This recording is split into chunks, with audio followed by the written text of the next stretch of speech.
এই যুবক দৌড়ে যায় জান্নাত কিনারে দাঁড়িয়ে গেছে, মার দিকে তাকিয়ে দেখে মা আবার ঘুমায় গেল। যুবক চিন্তা করে মা তো নির্দিষ্ট করে বলে নাই, বলে ডান দিকে চাপা, তাহলে আমি কোনটা চাপাবো? কোনটা চাপালে মার কষ্ট হবে আর কোনটা চাপালে মার সুবিধা হবে আমি তো জানলাম না। মারে কেমনে ডাকবে? মা মারে 10 মাস 10 দিন গড়ে পেটের ভিতরে রাখছে। 2-2.5 বছর পর্যন্ত দরবে না আমার দুধ পান করাইছে। আমারে লইয়া আমার জীবনে কত না ঘুমায় কাটাইছে। এই দুঃখিনী মা আরাম করতেছে কেমনে ডাকবে?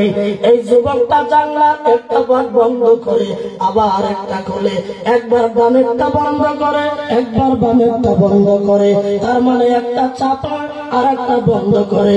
এমন করতে করতে সারা রাতের ভিতরে এই যুবকটা শোয়া তো দূরের কথা, দাঁড়ানো থেকে বসা সুযোগ পায় নাই। সকালবেলা মসজিদে ফজরের আযান পড়ে গেছে। সুবহানাল্লাহ। মা দেখে বলছে বাবা তুই কই? বলে আমি জানলার কাছে। বলে ওখানে কেন? বলে তুমি রাত্রে বলছিলে একটা পাপ বন্ধ করতে, মাগো কোনটা বন্ধ করবো বুঝতে পারি নাই, এই জন্য সারা রাত দাঁড়াইয়া এই মেহনতটা করছি। দরদের মা ঠান্ডা পানিতে বসে কইরা আরে ফজরের নামাজের ভিতরে সিজদায় যায় আল্লাহরে ডাক দিয়ে কইল, আল্লাহ রব্বুল আলামিন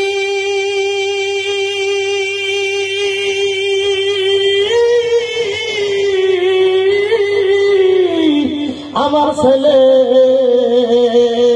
আমার জন্য যা আমল করছে গো, যা ইবাদত করলো, যা মেহনত করলো, আমি না আমার কলিজা ঠান্ডা হয়ে গেছে।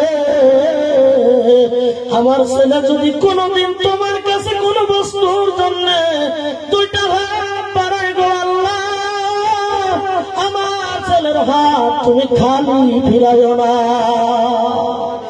আল্লাহ বলে মুসা রে,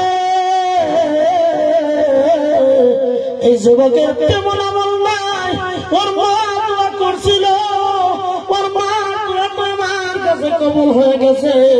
এই যুবক শুধু আকাশের মেঘ নয়, এই যুবক যদি আকাশের চন্দ্র সূর্যকে ডাক দিত, এই যুবক যদি আকাশের তারকারে ডাক দিত, আমি আল্লাহ আমার মায়ের দোয়া জমিনে তোমার জন্য জমিনে সারি বানায়া দিতাম। সুবহানাল্লাহ।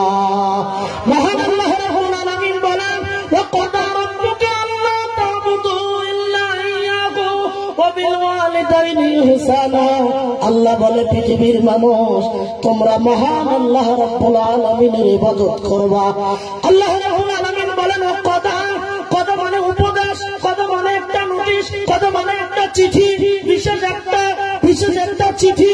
আল্লাহ রাব্বুল আলামিন বলেন পৃথিবীর মানুষ তোমরা আল্লাহর জমিনে আল্লাহর ইবাদত করবা, আর জমিনের ভিতরে তোমাদের পিতা মাতার জমিনের ভিতরে আনুগত্য করবা। চিৎকার দিয়ে বলো সুবহানাল্লাহ। আল্লাহ রাব্বুল আলামিনের নবী বলেন পৃথিবীর জমিনে তোমার মা বাবা যদি তোমার উপর রাজি থাকে, তাহলে মহান আল্লাহ রাব্বুল আলামিন তোমার উপর রাজি থাকবে। বলো সুবহানাল্লাহ। নবী বলেন মা বাবা যদি বেজার হয়ে যায় গো, মহান আল্লাহর নবী বলে আমার আল্লাহ ওই ব্যক্তিদের উপরে বেজার হয়ে যায়। তো